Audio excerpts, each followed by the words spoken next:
What's up, everybody? Welcome on in. It's Pro Wrestling Weekly right here on the Takedown on SI on YouTube. Thanks for being here. I'm Zach Haydorn. That's Blake Lovell over there. Blake, dude, what's going on, man? Happy Elimination Chamber week. Yes, happy Elimination Chamber week. Yeah, I mean, the road to WrestleMania continues, and it's been an interesting one, to say the least. I don't really still think there's a clear direction on a lot of things, but maybe we'll have more clarity after Saturday. Oh, I hope so. I hope at least a little more clarity would be nice. I'm in Chicago here, and I don't know. Slowly and surely, I feel like WWE is doing more like takeovers of these cities that they're doing the PLEs in. I can't tell you how many pay-per-view events over the years I've been to. That's just all right. It's over there, and that's where it is. But now it's like they got billboards up. They've got a whole merch warehouse that they've opened up. They're doing appearances all weekend long with WWE stars. So they're on all over the local media. It's wild. So yeah, I don't know what that means for the event itself. I don't think I don't know that we're going to be seeing just a transformative event on Saturday, but they're trying to make it feel like a pretty big deal.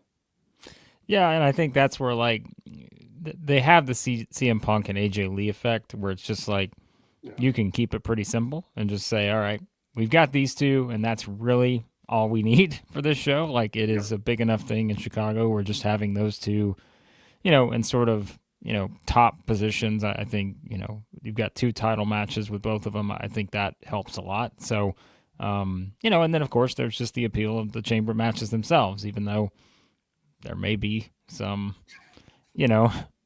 obvious directions that they're headed in with the winners. Maybe we'll see. But I think, at least having Punk and AJ, I think gives them a lot to work with for something like this. So, yeah. All right, more on the Elimination Chamber in a little bit, but let's set the table, and then I want to give AJ Styles a lot of time. I want to make sure we talk about him a lot.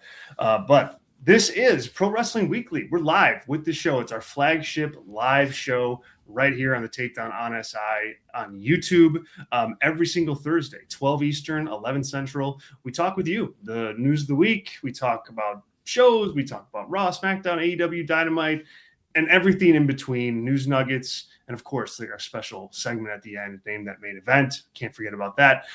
Thank you for being here. If you're joining us for the first time, I appreciate it. I do have our live chat open, so if you want to get in there, mix it up, ask some questions. We'll try to get to as many as we can. If you want to make sure that your question or your rant or your rave gets read live during the show, drop us a super chat. Super chat's enabled, and we certainly appreciate those. Also, if you're watching right now, just like the video. It helps us grow, helps us get the show in front of more eyes.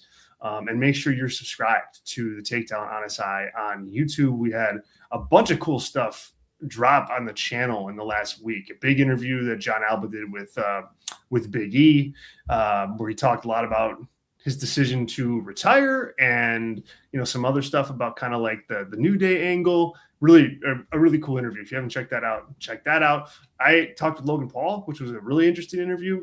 That's up too. Talked about Bad Bunny. He also talked about just re-signing with WWE and being a full-time guy, and some pretty interesting comments about that. So if you've missed it, check it out. Subscribe to the channel. We got all sorts of interviews and stuff dropping constantly with the top names in WWE, AEW, and TNA. All right. So, Blake, AJ Styles, I think it's safe to say, if there was any kind of wavering as to whether or not AJ Styles is really retired, I think he pretty much squashed that for me anyway. Now, look, you never say never. If in 10 years he comes back and has a tag team match with his son or something like that, okay, I'm not really holding him to that. But I don't think we're going to see AJ Styles in 2 months in AEW. It just seems like he is very content, kind of being done with his in-ring career. And did you get the same sense on Monday night? Yeah, I mean, again, we'll always say the three words, never say never, but I thought that was about as, definitive as it gets. I mean, I don't know how else, you could read into it based on, the way he went out. I remember, we were talking before the Royal Rumble. I'm like, if there's the one argument you want to make for as to why he should win and beat Gunther, it's because they still had the Atlanta show to get to, and you're just thinking it makes more sense for him to do something in Atlanta. And now I'm like, well, I should have known. They could still get there, right? They could still get to that exact same spot just by having, just doing the simple celebration like they did on Monday. So, I think, again, could he have another match? Sure. Like, it's wrestling. I don't think we're ever going to feel that way about really anyone. Certain guys have stuck to it. Some have not. But I just think it's kind of, and we always say this, and like Styles just doesn't really give you the sense of being the money type guy. I'm sure it's nice, but like, if there's a huge dollar figure out there that gets thrown your way, like you're always going to look at that possibility. And we all know what I'm talking about, like next year's WrestleMania and all that. Like there's so much involved that could I see it? Sure. But I think for now, this is about, again, as definitive as it gets. And I wouldn't anticipate him wrestling anytime in the near, future, whether that's a year or more, I would say. So for sure. And I think if he does wrestle again, I don't know. I just kind of feel like it'll be with WWE at this point. Like, I do too. Yeah. I don't think that like he's got, even if the money's better in AEW, I feel like it's weird to say because it's AJ Styles and because for so long he was like the anti WWE guy, like not him not liking WWE, but he was just a guy that early in his career and with TNA and even in Japan, like when you're watching him, you're like, all right, this guy's a really good wrestler, but he's not a WWE guy. He's not what they're looking for. And so now to fast forward 10 years and him to have had this like long career in WWE and essentially be a WWE guy through and through now, like it's kind of odd to say, but I think he's like drinking up that Kool-Aid. I would not be surprised to see him at the Performance Center at some point, like doing work there. Like I think he's a lifer at this point. Yeah, I do too. I just think there's, like you said, there's so many things he can do within the WWE, bubble that I just think why would you really do anything else to kind of knowing that you're getting this kind of send off, right? I mean, you're getting the Hall of Fame, you're getting all this stuff. Like it would not make a lot of sense based on everything that he's given to WWE, and obviously WWE's done a lot for him over the past decade. And so I think from that standpoint, like it would be very surprising unless you just had any sort of like regime change or anything like that. Like people can always like change their opinion on companies and everything, but I just think other than something very extreme like an example of that, I don't think he's going anywhere, because to me I'm like, can you imagine like if you just had the combination of an AJ Styles and like Shawn Michaels and like, that combination working with the NXT talent and all that kind of stuff, like it just seems like that's the best kind of spot for him, I would think. What did you think of the actual like retirement tribute and the retirement show on Monday? Yeah, I thought it was well done, and the reason why is like, and I always say this, right? I'm like, just let the moment breathe, let it be its own thing. And to me, it's something as simple as everybody didn't come out until he was done speaking, right? Don't bring everybody out at the start. Don't take any attention away, right? Just it's his moment. Let him talk, say whatever he wants. And you could tell like that was all AJ Styles. There was no, it's not like, hey, read this, AJ, you're going into retirement. No, guy just came out there, talked about, why he made the decision not to leave the gloves. Obviously the stuff about his wife was clearly, that's as heartfelt as it gets. Like, I thought it was very well done. And again, even the stuff at the end, it's always going to be, it's always going to be a visual spectacle when you're seeing like TED Talk Undertaker come out, but at the same time, like, again, it's a great moment. Like he comes out, tells him in the Hall of Fame, you can tell Styles is, kind of taken aback a little bit. So I think that's probably about as good as you could have asked for, just given the fact that they let him say what he wanted to say. And, Yeah, and no one kind of overshadowed it. Like again, even the Undertaker spot here, it was kind of a fun little moment to almost tease like they were gonna have another go around and then tell Yeah. him he's in the Hall of Fame. So I thought it was pretty good. I thought it was really good too, and I thought that I mean, everything was good. I thought the recap videos were good throughout. I'm glad they didn't use it as like a way to get Gunther heat, but they also kind of did because they kind of like had him interrupted at the beginning. But like Right. when they got to it at the end, it was just about AJ Styles. I like that, and I think my favorite part was just the AJ Styles speech. That felt, to your point, so heartfelt and so authentic. And he went some places with it that I thought were interesting, like just calling out the fact that like, hey, I haven't been home.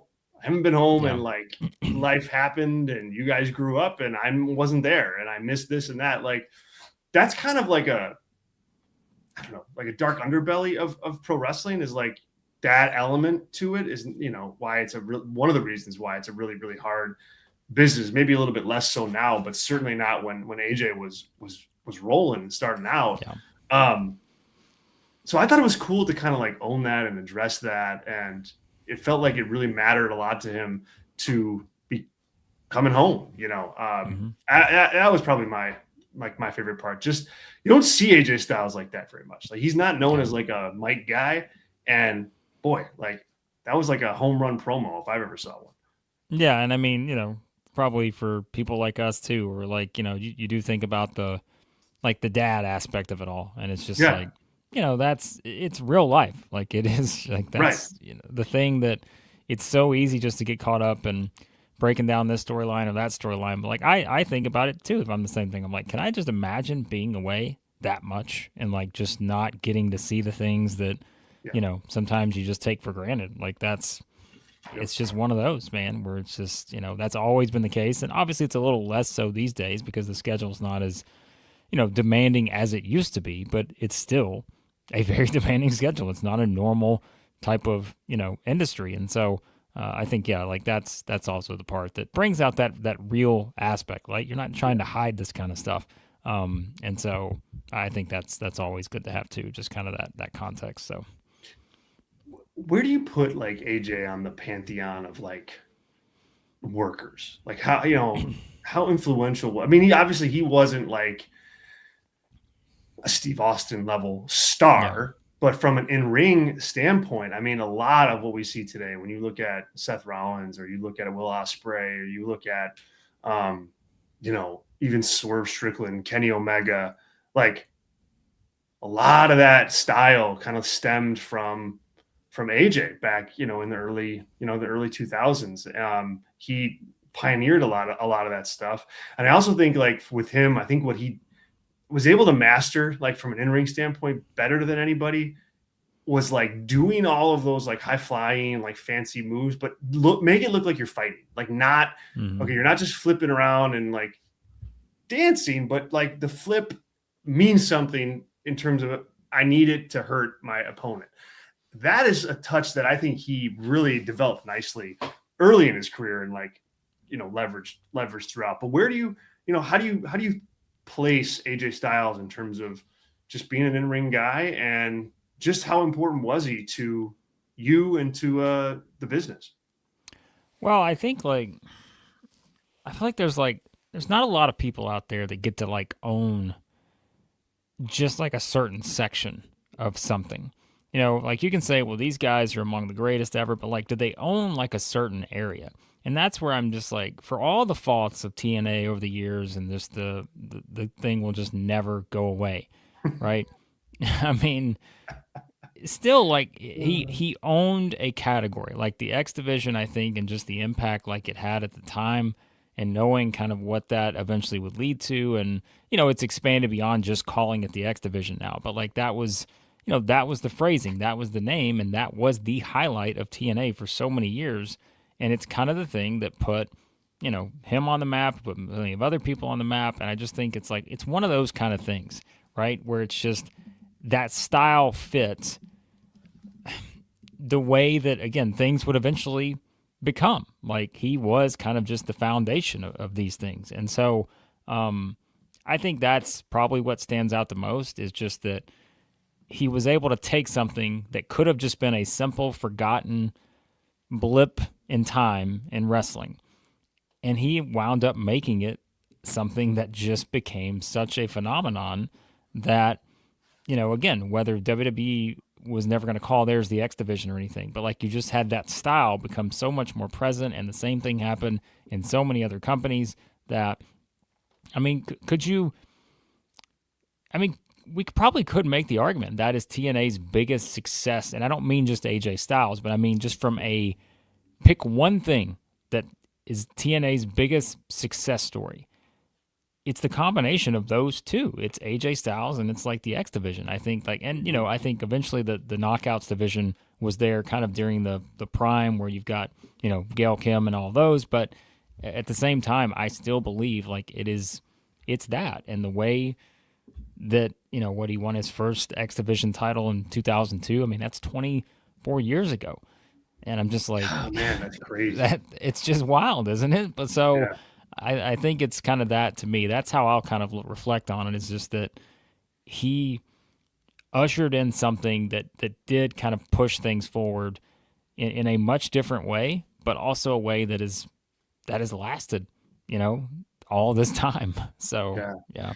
I think, you also forget about with AJ Styles, like back in the day when like TNA was like the pay-per-view company, and like you'd have to pay, what was it, like $9.99 a week to like watch them on pay-per-view, or a month or whatever it was. Like the reason, yes, they had some other names, like whatever, Jeff Jarrett and whoever else. They had some other quote unquote names, but if you were watching that show, the reason you were buying that show was to see AJ Styles in the X division, because that was kind of like the special thing. Like that wasn't the draw on paper, but when you were done watching those shows, what you remembered was, damn, AJ Styles, who is that guy? Like he had a hell of a match against, Kid Cash or something like that. Yeah. like it's so he was a draw, like in that regard. I think it's possible to argue that maybe AJ Styles was, at the same time, like, yes, he's like the biggest accomplishment that TNA has, but also maybe the biggest failure too, because I didn't feel like they ever went and argue this point if you disagree, but I always felt watching TNA as like, why isn't AJ Styles the guy? Why isn't he the guy that the whole promotion is built around for 5 years? Like, and he was around that, but then the WWE guys would come in. It would be, Nash and Hogan and, Kurt Angle would be there, and Christian Cage, like Sting. There'd be other people that would just get the attention. And it's like, this guy's right there, like use him more. So I don't know. I think you could argue the other way too. Yeah, I agree. And I think, as the phrase is, like, TNA lost the plot many times. Yes. In terms of like what it should be. And, that's where, again, when you had all the, how many years was it? It seemed like every single time somebody's coming in, you're like, oh, yep, there's the ex-WWE guy coming on in to, be the new front and center guy. And then you're battling with the other front and center guys. And it just becomes a big, kind of conglomerate of just things that you felt like you've seen before and don't really feel that special. It feels like the next evolution of that, and not necessarily always in a positive way. So yeah, I think, it kind of was one where there was a lot of dependence on that. And, so I would argue that too. All right, here's a question for you. Well, two questions. And if you're in the chat, answer this question too, because I'd love to get a bit of a roundtable answer on this. So what is your favorite AJ Styles match? And who had the better career, AJ Styles or Kenny Omega? Oh, I saw that. Like that point was debated. I think Wade was debating on one of his shows, and I was like, "That's a really good question to pose to Blake on the show," because like that's tough. I'll answer the last part first, and I know some people are going to disagree with this, but listen, I think WWE has to carry some weight. Like, being in WWE for a decade, I think just it has to carry some sort of weight in that argument. And it's not to knock anything that Omega's done, right? Because we all know, like, how could I possibly do that? But I do think, like, we're talking about a guy in Styles who reached the highest level of a WWE, and really, and I think the sustainability for him too. Yes, like there were some dips along the way when you got into those later, last few like Vince McMahon type creative years where he's just doing stuff and you're just shaking your head a little bit. So at least that is the one thing probably in Kenny Omega's favor is he didn't have to deal with. And I think about that too, right? You think about when Styles came in. Yeah. He comes in 2016, and like you think about some of those years after. I mean, it's created just a brutal stretch. So maybe that's something that I may push back on myself a little bit on that, because Omega's he's had more of the creativity and the ability to be able to kind of lean into that, versus Styles is kind of just stuck with what he's had. It's a great question though. I'm curious to see where you head on that. But I mean, in terms of like matches, I mean, the triple threat's always going to stand out.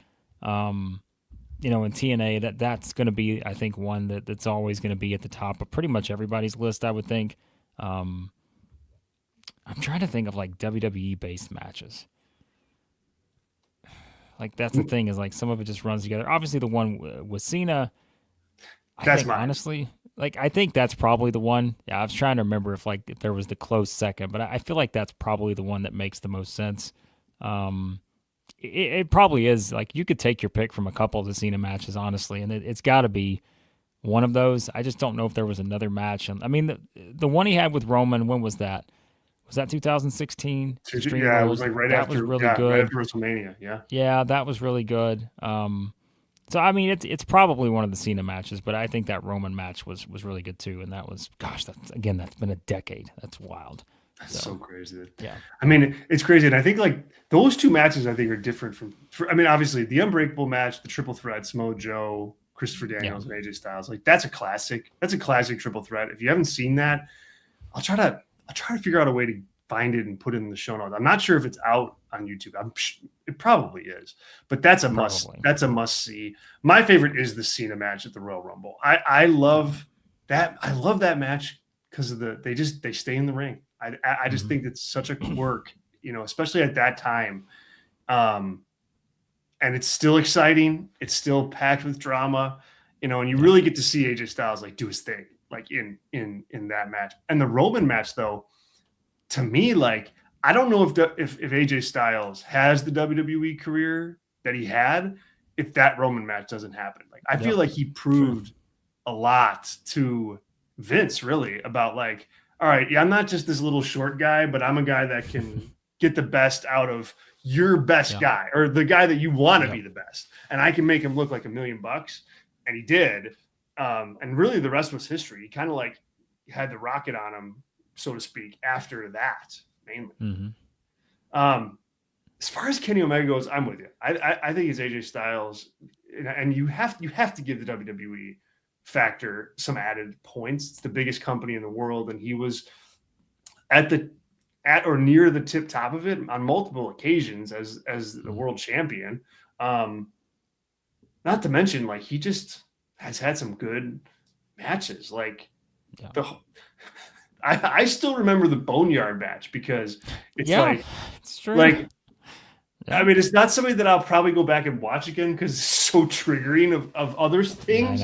But like, I remember at the time being like, "Damn, this is cool," and maybe it's cool because like just everything else around all of us sucks right now, and so maybe this crappy match is cool, but it was memorable. Like it was cool. It was the Undertaker's last WrestleMania match. AJ Styles was there. Like I think that matters. So yeah, I would vote. I would vote Styles. I don't know.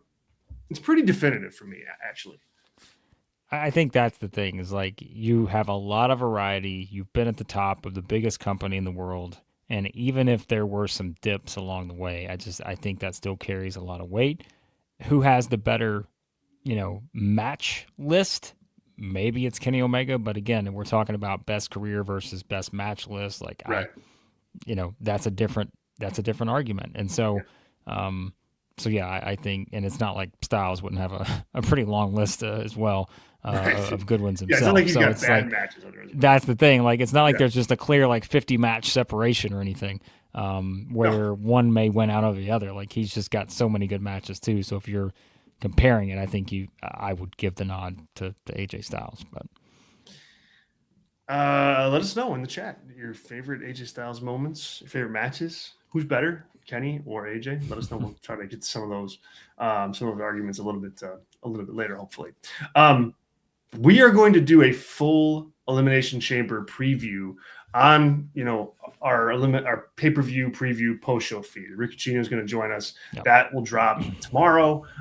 So we're not going to like go through the show match by match, frame by frame, and preview it. That will happen on a different show right here on the Takedown on His Eye YouTube channel. So check that out tomorrow. Make sure you're subscribed so you don't miss that one. But that said, I want to give it a little love here and just kind of talk big picture, like thumbs up or thumbs down on this thing as a whole. Like it's the last pay-per-view before WrestleMania. How'd they do? Look, me personally, it's probably a thumbs in the middle. Like it's a cop-out answer, but I see the upside, like we mentioned earlier. Like, hey, if you have something you can build around CM Punk and AJ Lee in Chicago, it's going to be a success. But I just think we have to put it also within the lens of this is the last big stop before WrestleMania. And I think the WrestleMania build has left a lot to be desired. I don't know that I even remember a time where I felt like we were this kind of in flux with a WrestleMania 2-night event, like match breakdown, where you're just like, and maybe they're like, you know what, that's okay. We still legitimately almost have 2 months to go. Right. So maybe it's just being impatient. But I also think we've seen some of this play out in real time, where it's like, and some of that's they can't help it with the Bronson Reed injury and that kind of stuff. But I feel like you're seeing things play out in real time where it gives them multiple openings because they're not sure which way they want to go. Now, again, we'll get the Unreal thing that tells us this was, planned since last July, but we know that's not true. I'm with you on that. I think that we don't really know about WrestleMania yet, honestly. Like, and that's not good. Like, we're normally at this point in time, I think you're able to forecast some of your matches. And right now they've got CM Punk and Roman Reigns essentially announced. That I think that's an A-level match. But then the next one is Liv Morgan versus Stephanie McCure. And I just don't know about that one yet. That's not a main event yet. Or maybe ever, they got a long way to go. And the thing is, I don't know that this event is going to clear up much of anything. And that's where I'm kind of like a little hesitant to going into this. Because when you look at both Elimination Chambers, right, the winners of both may end up not being the only challengers for those championships. Like, I think you can make the case for both the women's WWE championship and the men's WWE championship on SmackDown that both those matches end up multi-person matches. When you look at the Elimination Chamber, I just don't see like a world title match in there really for either of them. But especially for the women, like Jade Cargill against any of those women in that match is just that's not a WrestleMania singles match, I don't think. I just the obvious choice I think is Rhea, but at the same time I'm like, I just don't know if that's a good idea. Like I know. I don't, and it almost feels like one where it's like, okay, well it's Triple H's thing, right? When in doubt, go back to Rhea, and I get it, but I almost think it's like, wouldn't it be stronger just to build to what seems like the inevitable, like, women's tag team gauntlet or whatever you're going to do? Do a TLC or something like that. And like, if Io's not going to, and I won't spoil my theory on what I actually think is going to happen here. I'll save that for the predictions show. So there you go, folks. I'll give you Tease. I do have a theory as to what they may be doing, but I look at it and I'm thinking of all the potential ideas. I don't know what kind of demand there would be for Tiffany versus Jade again. I just do not see that. It's not like they just had blow-away matches the first time, or that the feud was just some blow-away thing that you had to get back to. But then you have to also play the other side and say, well, then what? What does Tiffany do if she doesn't win? Right? Mm-hmm. Yeah. It's like, where do they go from there? She doesn't have a tag team partner. Like, so what does she do? And are you really going to have, you're not going to have Tiffany Stratton on the card? I think that's absurd. Like, she has to be on there somewhere. And so what can you heat up now in a very quick amount of time if she's not the winner? And like, Rhea would have plenty to do if she's not the winner. And so it's like, that's where I go back and forth on those two specifically, because in reality, if I look at the rest of the options, there's no one else. Like, and I'm sorry to say that, but like, I just don't, Alexa versus Jade is that's not a WrestleMania match. Kiana James, I mean, unless they just want to just completely shock us with something, that's not going to happen. Raquel and Jade, I mean, in all honesty, like, I don't hate that idea, but it's not going to happen, because at least it would be something fresh that we haven't seen.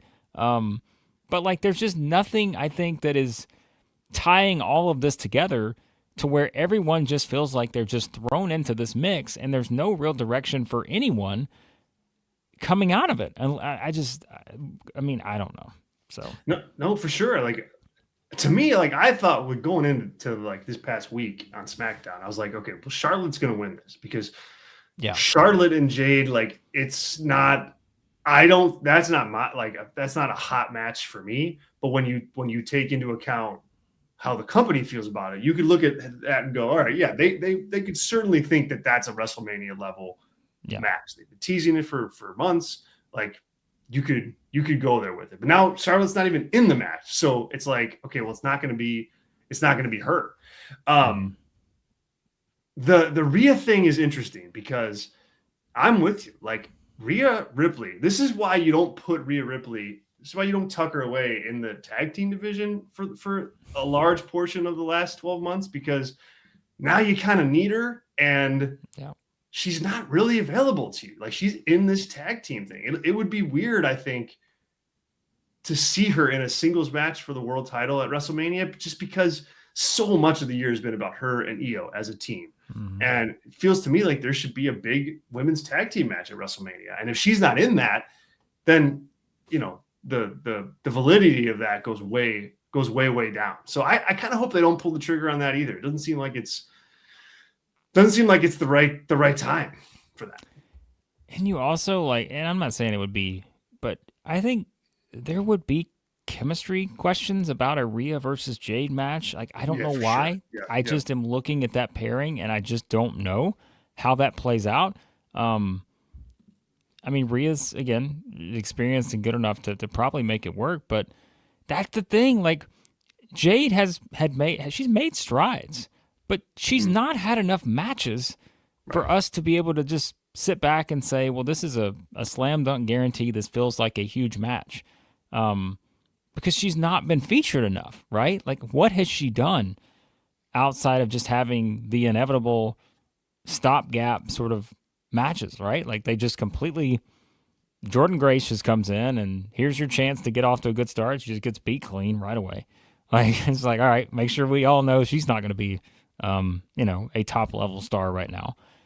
And I think about where she was at. Remember when she made the first Royal Rumble appearance? Kind of a sidebar here, but like, crazy how hot she was coming out of that. And now I'm just like, she's just backstage arguing with Candice LeRae after Johnny Gargano's laying on a table in one of the most ridiculous SmackDown storylines in, well, probably a month. But, you know, it's just like, I don't know. So I think about all that kind of stuff. And, you know, that's where, again, you factor in who goes where coming out of this from the women's side. That's where they've done Julia no favors. They've done, like, I just think the entire, like, SmackDown part of this whole angle here, which of course hurts Jade because she's the champion. they have just done the SmackDown Women's Division no favors, I feel like, whatsoever. And that is what, to me, is hurting this thing more than anything, is that your biggest stars have been involved in the tag team division. And don't forget, they could swap the titles to Lash and Nia tomorrow night. And if they do that, I almost feel like that is just way too obvious of a signal of where they're headed in the chamber match, where it's like, well, of course Rhea's going to win if they lose the titles. So I don't know, man. I feel like and we can talk about the men's for a second, but I think the women's is like the more frustrating of the bunch, because I'm just like, I don't know where they go with some of these women coming out of this thing. We got a run of comments on this. Random Panda is in the chat, says Jade's run is mid at best. And also, if Bianca or Naomi were available, it could have been better. Like, that's my theory. Like, is that they planned Bianca for this spot, and then her injury just didn't get there, and now they're running around. But that's their fault. Like, it's not yes, it sucks, but you gotta have some good backup plans. We got let's see here. Red Hulk is reminding us that Morgan should not win. Red Hulk, I think you might be upset at WrestleMania. But Hulk also says here, I got a storyline for you. Make a group of new bloods and start taking out the old guys. Like, do you think WWE's ripe for this storyline again, Blake? Is that, you know what? Are they there? Give me Trick Williams leading a stable of upstarts, taking on all these old guys, as Red Hulk puts it here, and just give it to me. Just give me Trick Willie on the mic, just going toe-to-toe with the old guys, and I'd be okay with that. But I think this would be a hard sell for Triple H right now. But dude, Trick Williams, that guy is like forcing himself into a spot, because the crowd, I don't know what to make of. Like, what do you make of the crowd reactions to him? I mean, they're universally positive, but he's being just a total asshole out there. I'm sorry. Like, no, people are not going to like this comparison. This guy is The Rock. I mean, and I'm not saying he's going to go on to be the biggest Hollywood star ever, but I have never, since The Rock has come along, even going back then, I cannot draw another parallel to him other than this guy. Like, he is the closest thing I've seen. And like I said, that does not mean I am predicting that he will have the career that The Rock had. But if you're looking at the skill set, the intangibles, and all that, and think about how this guy has just turned it on in front of a new audience, basically. Incredible, man. Like, I've not seen someone get to this level as quickly as he has. And it's the full combination. Yes, having the theme song helps, but that's wrestling. Like, people are like, well, he's just the theme song. Okay. How many other people have gotten their 75% theme song? Right? Like, it's like, that really helps. So I mean, it is what it is. You get over however you can. Yes, and he is over in so many ways, and that's it's not funny because we know the Bronson Reed injury plays a factor. He would have been in this match and been the sort of dominant heel.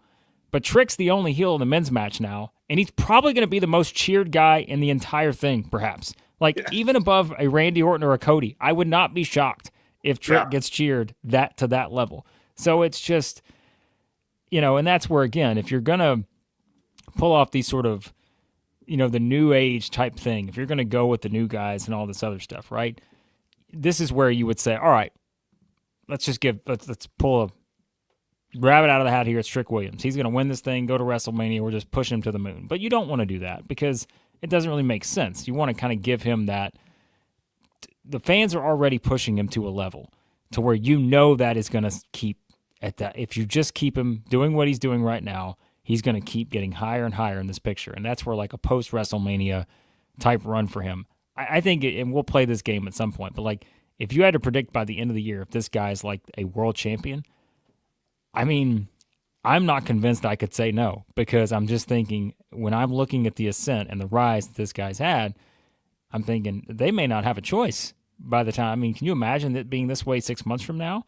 And you're kind of just holding off, which unfortunately I think is a weakness of the creative sometimes, is they just wait too long on stuff because they feel like they can just take it, as slow as can be. But I mean, that's the thing. So the men's match, Cody and Orton are obviously going to be the favorites here. But I don't know. Like, I think it's going to be interesting to see how the crowd reacts to everything else around them. I can't. I agree. I can't agree with you more on Trick Williams. That guy has really shown something. If I'm Obafemi or I'm Braun Breaker or somebody like that, I'm like, uh-oh. Like, yeah, right. Like there might be this tidal wave over here that's unstoppable. You know, even if I'm picked as the chosen guy and really good, sometimes it's just impossible to stop, you know, audience waves of momentum like that. And Trick, I think he's on the cusp of something.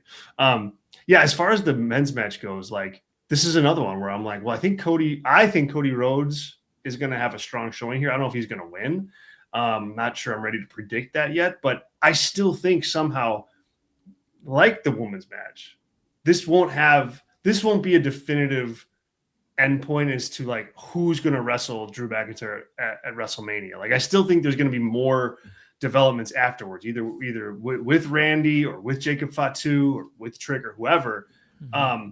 I'm not convinced that there's a singles match to be had here either. Like if you run Cody Rhodes against Drew McIntyre again, it's fine, but it's not sexy. And you've seen it so much in the last 5 months.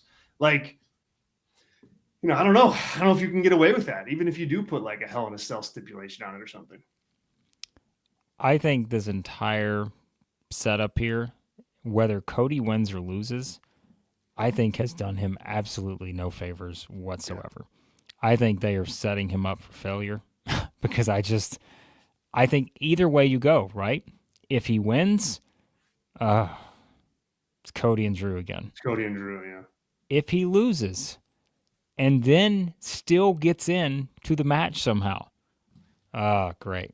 Well, yep. Somehow Cody got in, right?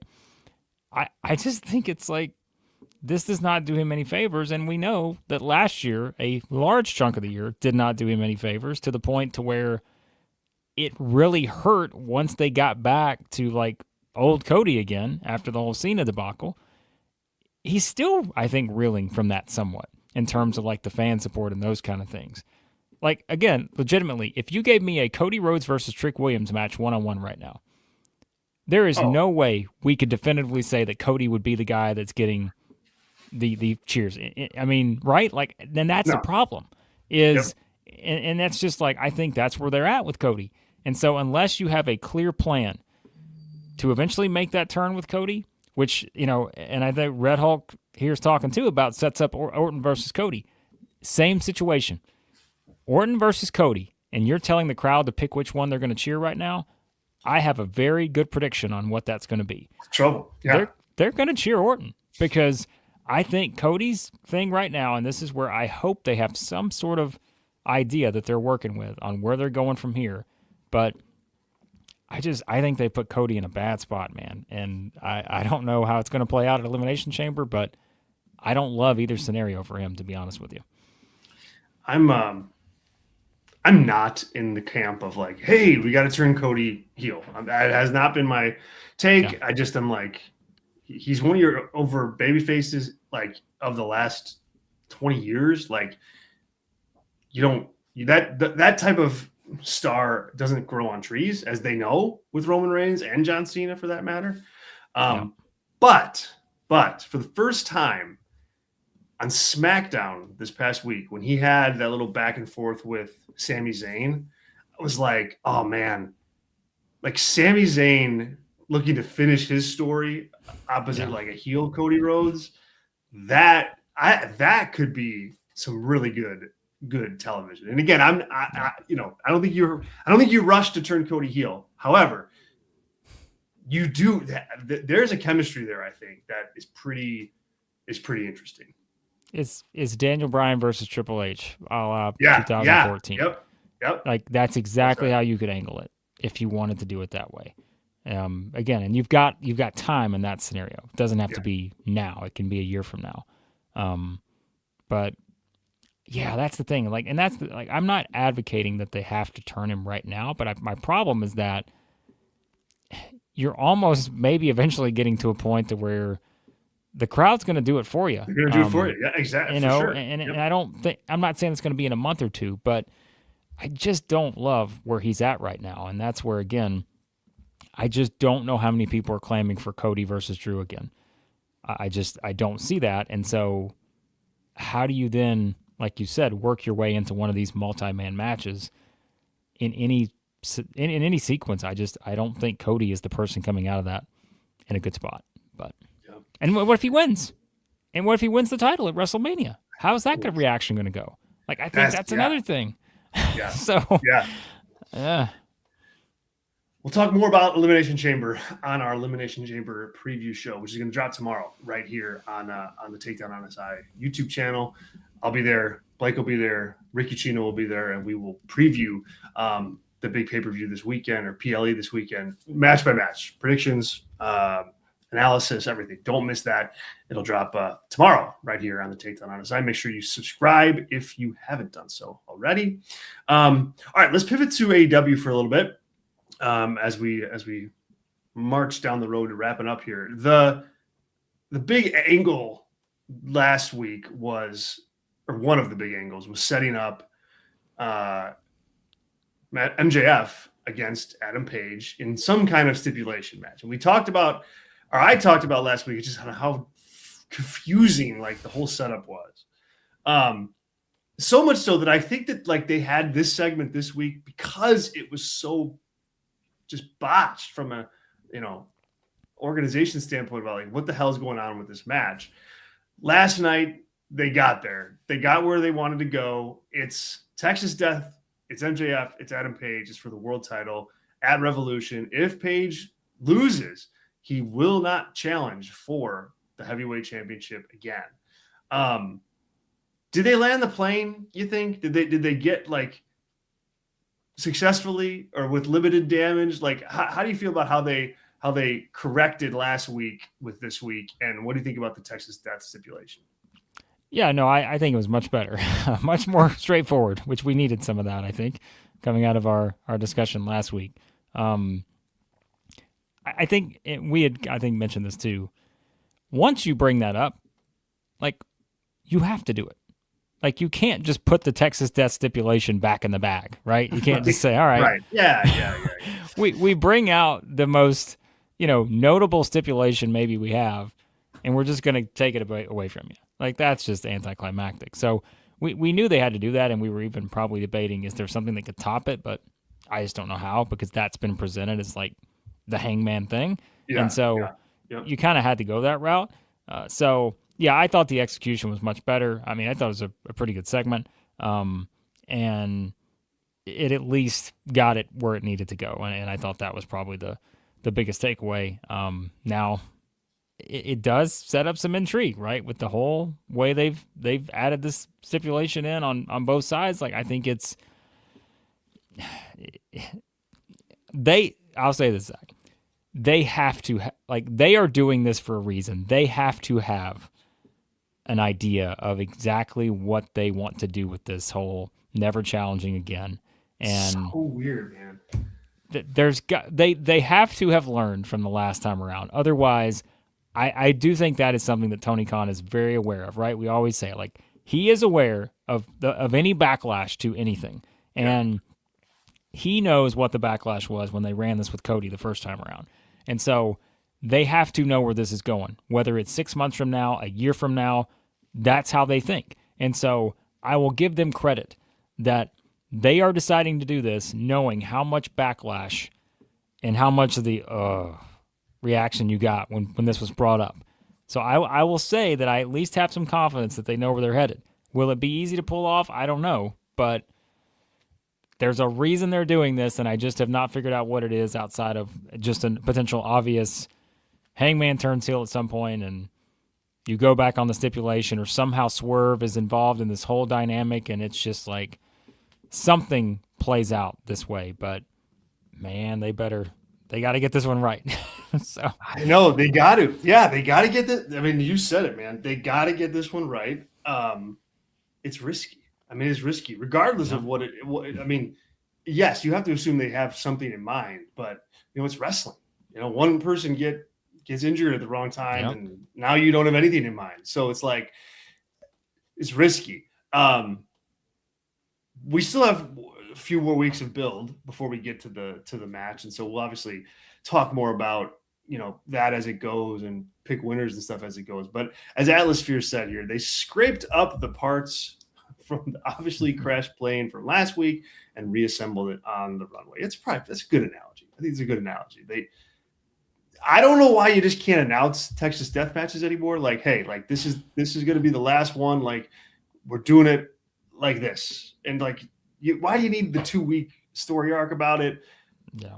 But I guess, hey, these wrestling companies are, they're content companies just as much as they are pro wrestling companies at this point. So, speaking of the TKO group, let's get to some news here, and then we'll do name that main event. But TKO group announced kind of their year earnings, their kind of the year revenue and their year success financially.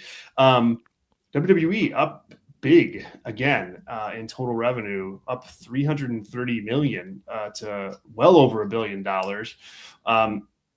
Obviously, I wasn't surprised to see this, given like WrestleMania broke records, John Cena broke records. You had the Cena retirement tour, the start of the big ESPN deal, like just so much in 2025. Netflix that just pumped it up. It's like, okay, that sounds about right. What did surprise me a little bit though was that TKO group as a whole is down in revenue year over year. What do you make of that? I mean, like it's small story because it's like 2% that they're down, but it's in the red. Gotta get those WrestleMania ticket sales. Get those WrestleMania ticket sales. Yeah, I mean it's just such an interesting thing, right? And like you said, I think as a whole, you could certainly compare like the amount of money they bring in, just an astronomical number each year, no matter what. And we know like the Saudi number and all that outside of all this is just it's just an absurd amount. But like it is something I think that you can note when it comes to like we've drawn the comparisons. Like you go from 24 to 25 and you just kind of see the difference, right? And you can see kind of, whether it's a few hundred here, maybe 1,000 there, something like that. Like just some of those kind of numbers. And, too, I think the advertisements, I don't know, like, I feel like at the start they were so aggressive on bringing in an advertisement for everything. They're still doing that. But like, I almost feel like, and maybe it's just because I've gotten numb to it, it feels like to a lesser extent these days, maybe, but maybe I'm wrong about that. If we compare it, it may be the same or even higher. But yeah, I don't read a lot into it just because, again, we know, some of these just ridiculous excuses they can make too when it comes to making certain decisions and knowing how much money they have coming in. And even just the shows in Saudi Arabia would fund most professional wrestling companies for, a year or 2 or 3. And so, yeah, I don't really have a lot to add, I guess. The one thing that my takeaway was like, if you're hoping for lower ticket prices, I don't think that's coming anytime soon. Like, nope. I just don't. Like looking at that and looking at, they charged a lot more in 2025 than they did 2024. With that kind of revenue increase and their ability to get it, like, yes, at some point I feel like the bubble pops. But they're so protected now where it's like WrestleMania's in Saudi Arabia next year. They're not counting on ticket sales at all for that. Nope. Like that's essentially a WrestleMania spot show. They could put out a random SmackDown lineup in May. It doesn't matter, right? Next year doesn't affect their financials at all. Yep, not at all because it's a paid for spot show. So, the more they get protected like that, the less like selling every last ticket matters, and so they can still charge premiums, because they don't need it. And they have the higher end that is willing to spend that much money, and now you can say, well, the number of people may be down here or there, but we have our top 5% that are willing to keep paying more. And so that for them, again, if they had 100 people in the crowd and they could still present it or it looked like they had thousands and those 100 people are paying $15,000 a ticket, sure, great, Yeah. give it to us, right? Like, Yeah. we're perfectly fine with that. And I feel like that's the difference now. Whereas, I feel like in the era of old, right, let's get as many people as we can. Let's get these family packages. Let's get all these deals. Now it's like, no, let me go get the guy in Silicon Valley that's making, $400,000 a year and give him the upsell of, well, not only do you get this front row seat where you can keep the chair, but you can also, get this exclusive thing and this exclusive thing. And it's all about the stage at experience. WrestleMania. Like you get to stand on the stage and breathe in the same air, like all this other stuff. So it's just like, that is the direction they're headed in, and that's why it should not be a surprise when this thing eventually bursts that I think at a certain point you're going to it's got to happen. It's inevitable, and it may not be this year, it may not be 4 years from now, but I just don't think that is necessarily sustainable with the kind of product that they have that has not been as well received over the past year. The other thing with it too is like, they sell, TKO Group and WWE. They sell like the moments. They sell like, look at everybody yeeting in the crowd and everybody's doing the what chant and look at this great, Right. entrance because The Rock is here and like it's full. Like if you don't have full buildings for that, you can't sell those moments as much as you can when there's a humongous crowd there. So it does have value. And so if that bubble pops, and it will, it's just like, what's left after that? That's the question. Yeah. And we'll see. But though wrestling promoters have always been greedy. So I don't know that this is a new thing. It's just that it's on such a big level where it's like it's easier to spot. Atlasphere here says in the chat, the advertisements are out of control. Nothing like AJ Styles laying his gear on the giant Slim Jim logo, as is tradition in the annals of wrestling history. Yeah. That's just a part of it, man. I mean, we're the genie's out of that bottle. Yeah. There will only be more. There will never be fewer. As long as TKO's in charge, there will only be more. Yeah. Yeah. No one's gonna be like, you know what? Let's take that. That logo is gross. Let's take it off. All right, Blake, let's finish up. That main event. I've been thinking like next week I should challenge you with one. You should. You should see so if next week I'm going to challenge you with one, but we'll stay the course this week. All right, so I'm going to give you one that I know I can't imagine anyone is going to get this, but this will really test your knowledge because I just think this is one of those fun like twists that you're thinking, are you sure this is the actual main event? And yes, it is technically the main event of this particular show. So you're going to hate me for this. It's the main event. This is the main event, okay. Zach. This is the main event. I'm going to say that again. All right. It is one-on-one. Ted DiBiase, the $1 Million Man, going one-on-one with Hercules. Oh, my God. Jeez, that was amazing. WrestleMania 6, of course. No. Yeah, right.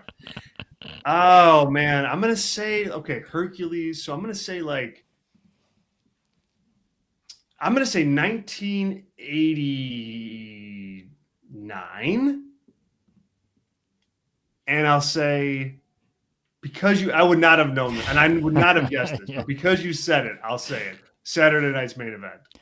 So the reason I kept saying main event so many times is because technically, I guess you could say this was Saturday night's main event, but this was the main event, the branding here. The main event to March the 2nd, 1989, 20,000 plus in attendance at the Bradley Center in Milwaukee.